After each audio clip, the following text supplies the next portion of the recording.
The world knows him as the maestro, the architect of beautiful football, a man whose name is synonymous with loyalty, genius, and an almost supernatural understanding of the game.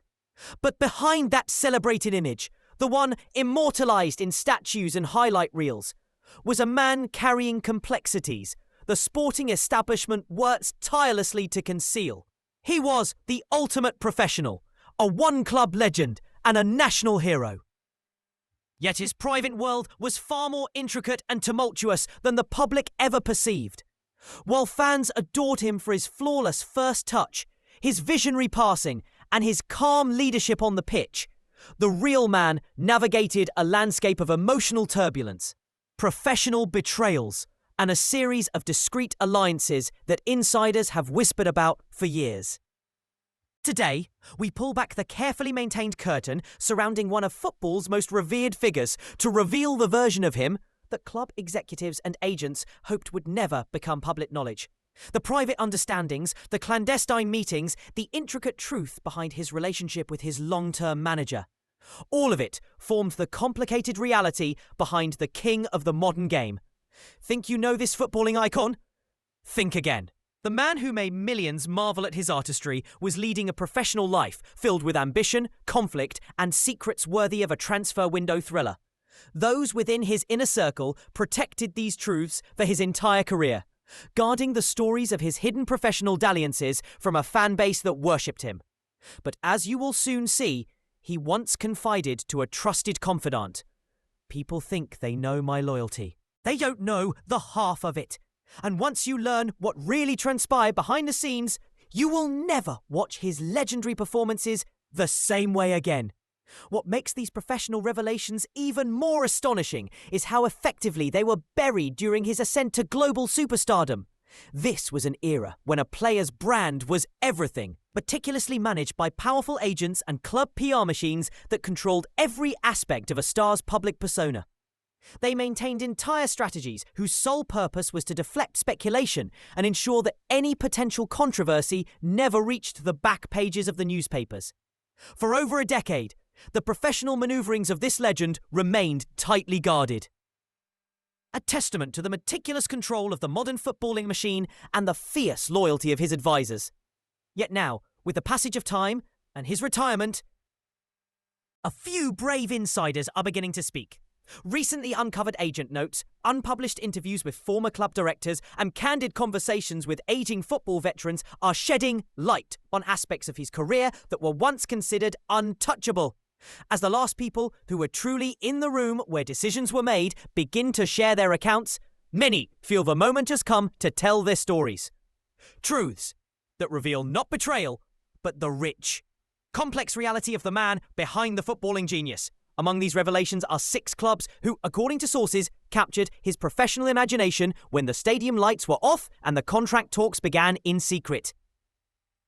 One of the earliest and perhaps most poignant professional flirtations occurred in the mid-2000s, when he was solidifying his status as a once-in-a-generation talent. It was here that a connection formed with AC Milan, a club already a European powerhouse, known for its prestige, history, and a certain Italian elegance. Aldrum insiders recall a subtle but undeniable mutual appreciation, an attraction never meant for the media, yet whispered about quietly among agents. At the time, he was the crown jewel of his club, making any potential move seemingly impossible. However, as a former Milan director later revealed, the Rossoneri had a history of forming deep appreciations for the world's best players, lending credibility to the idea that something meaningful, if brief, might have occurred in preliminary discussions. An intermediary who worked on potential deals told a prominent football journalist that Milan was the first club that treated him not just as a player, but as a footballing intellectual. What drew him to Milan was less about financial gain and more about footballing heritage. In an era when players were often valued solely for their physical attributes and stats, Milan's leadership listened to his ideas about the game, engaged his tactical mind, and asked for his opinion on building a project. This connection, mutual, thoughtful, and deeply validating, left a lasting impression. Though their rumoured negotiations were short-lived, he reportedly spoke of Milan with warmth and respect for the rest of his career. Years later, in a rare off-the-cuff remark, when asked about the Italian giants, he simply smiled and said, "Milan is a club with a soul. A true gentleman of football, before deftly changing the subject. Their relationship evolved into a lifelong professional respect. During the latter stages of his career, when he considered his coaching badges, figures from Milan provided guidance and support, helping him navigate the post-playing world not just as a legend, but as a potential strategist. A fitness coach who worked with him in his final seasons recalled that whenever Milan's name was mentioned, a look of genuine admiration would appear in his eyes. It wasn't about a transfer exactly, but a profound appreciation. At a time when many in football saw him only as a phenomenal player, Milan recognised his potential, his sharp tactical intellect and his understanding of club culture, a recognition that meant the world to him. Throughout his career, he seemed irresistibly drawn to clubs who recognised his intelligence and strategic talents, proving that for him, a philosophical connection could be just as compelling as a financial offer. This pattern becomes evident in his rumoured associations with some of European football's most fascinating projects. Not long after, rumours began swirling about him and another European giant, the ultimate footballing pragmatists, Bayern Munich. Multiple sources close to his inner circle believe that serious, albeit discreet, talks with Bayern occurred in the early 2010s, just as he was cementing his legacy as the best in the world. While unconfirmed, these stories collectively illustrate how his personal ambitions and professional life were deeply intertwined, shaped by his attraction to clubs that challenged and inspired him. Bayern Munich, German football's quintessential powerhouse, was known for its ruthless efficiency and quiet pursuit of its targets, making any rumoured connection entirely plausible. What makes this story particularly intriguing is the timing. It allegedly unfolded during a period when he was becoming acutely aware of certain sporting limitations at his own club, a sense that the project might not be ambitious enough to consistently challenge for the highest honour. A club liaison who worked with both his representatives and Bayern's hierarchy later recalled that the two parties seemed to gravitate toward one another at award ceremonies and draws, drawn together by an unspoken professional magnetism. Bayern was everything his current club wasn't at that specific moment: cold, calculating, and free from sentimentality. They didn't crave the drama of the transfer market. They simply exuded a quiet, relentless competence. He found that vision of guaranteed success deeply alluring. A football finance journalist noted that Bayern projected an aura of inevitable victory, a stark contrast to passionate, sometimes chaotic project he was the figurehead of. For him, who sometimes needed to feel that every element of a club was designed for European domination, Bayern's corporate and sporting structure was intoxicating. The rumoured negotiations reportedly ended as swiftly as they began. Both he and the German club had too much at stake to risk a public saga that could destabilise his current team and alienate fans. Neither side publicly addressed the rumours, though Bayern's president was known to offer a knowing smile whenever journalists mentioned his name. Some analysts argue that this fleeting connection subtly influenced his performances during that period. Pundits observed a new level of dominance and authoritative leadership in certain key European matches from that season, a relentless drive not seen before. A tactical analyst noted from that specific campaign onwards, there's a marked difference in how he controlled games.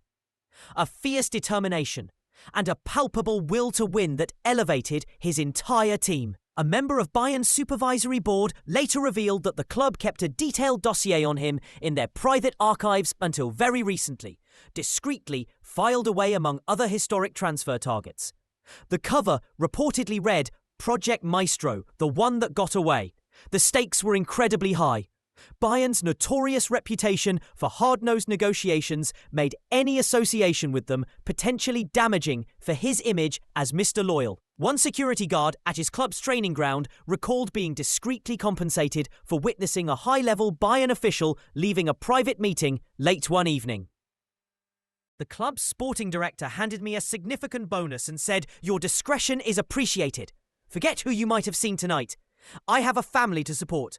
I took the money and stayed silent," the guard later recounted. One of the most notable of these rumoured connections was with Pep Guardiola, the brilliant and unpredictable genius behind Barcelona's tiki-taka revolution. In the late 2000s, he and Guardiola were known to share long, private phone calls, encounters that did not go unnoticed by those in their orbit.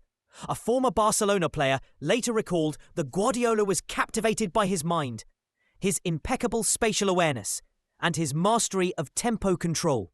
Their connection was far more than surface level.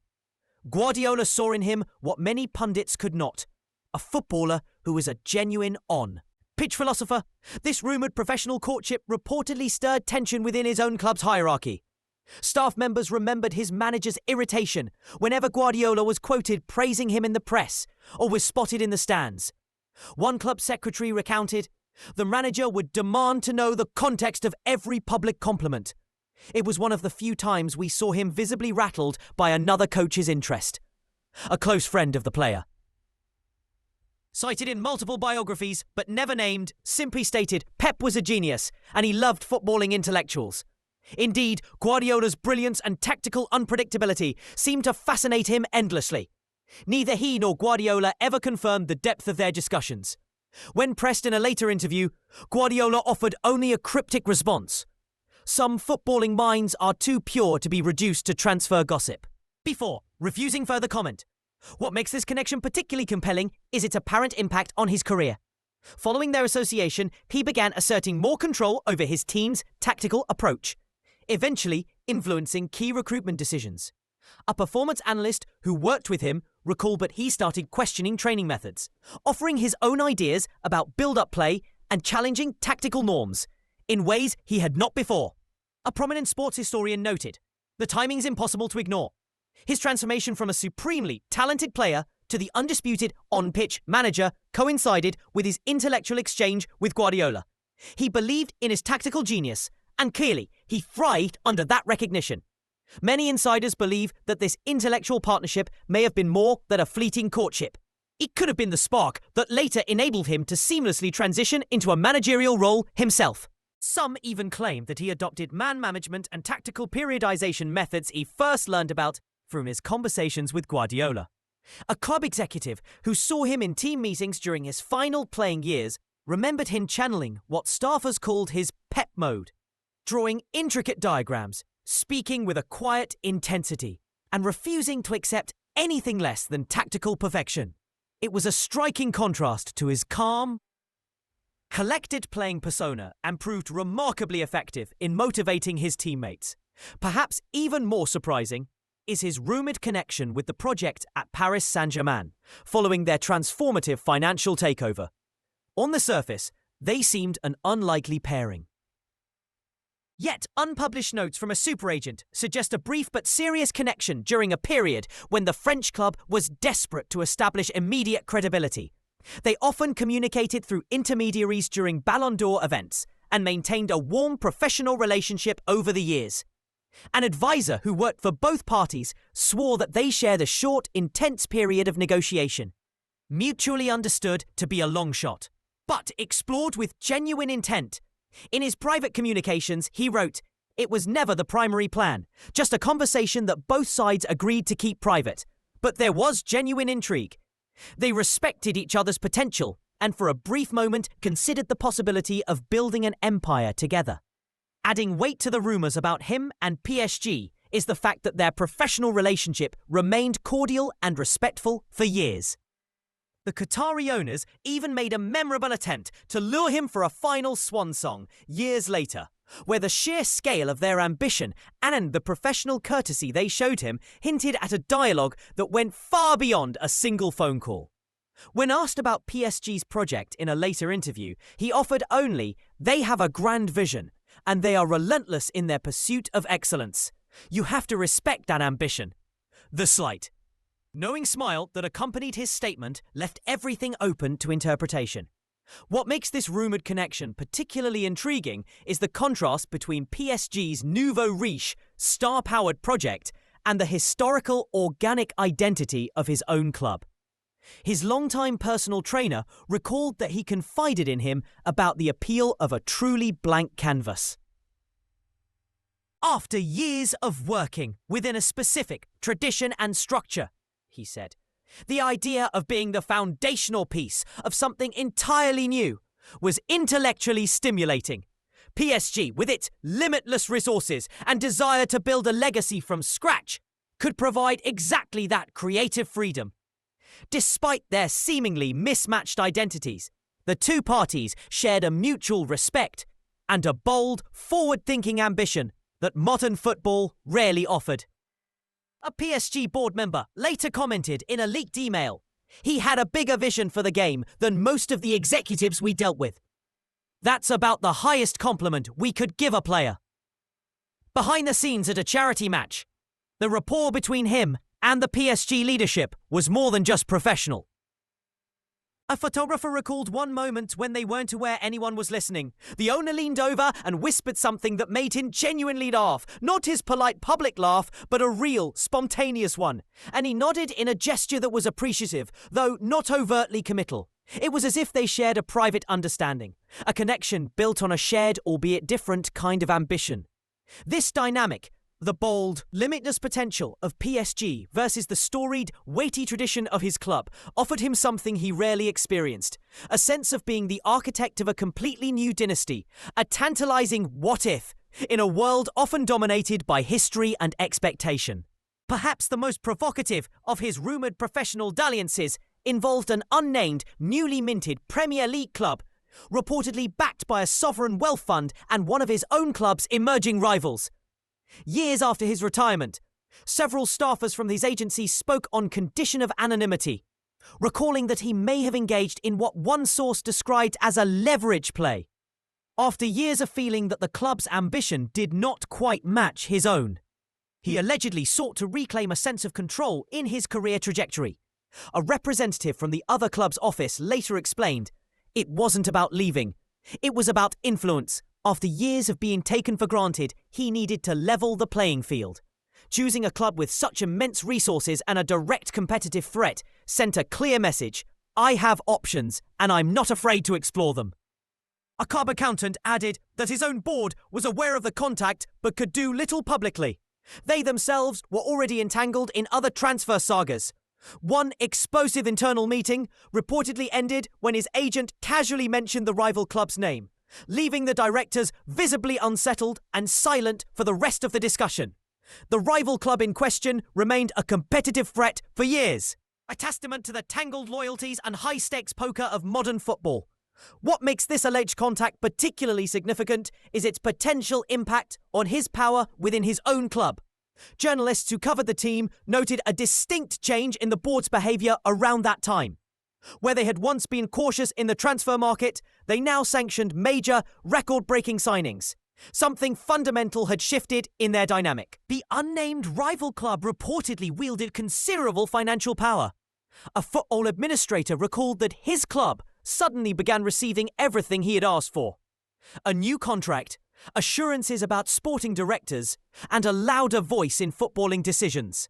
Trophies alone did not explain the sudden shift in policy. His longtime personal manager later wrote in a private industry report, "The contact wasn't about a transfer, it was about power." He recounted the player telling him, "Sometimes you have to remind people of your value in the only language they understand." It was a turning point. He was embracing his influence not just as a player, but as a franchise capable of navigating the same high-stakes games that had long been dominated by owners and directors. A prominent football historian suggests that if this contact did occur, it represents a pivotal moment in his evolution from a player quietly loyal to the club's project. He transformed into someone commanding both personal respect and professional authority, laying the groundwork for his eventual iconic status as the club's most powerful and influential figure.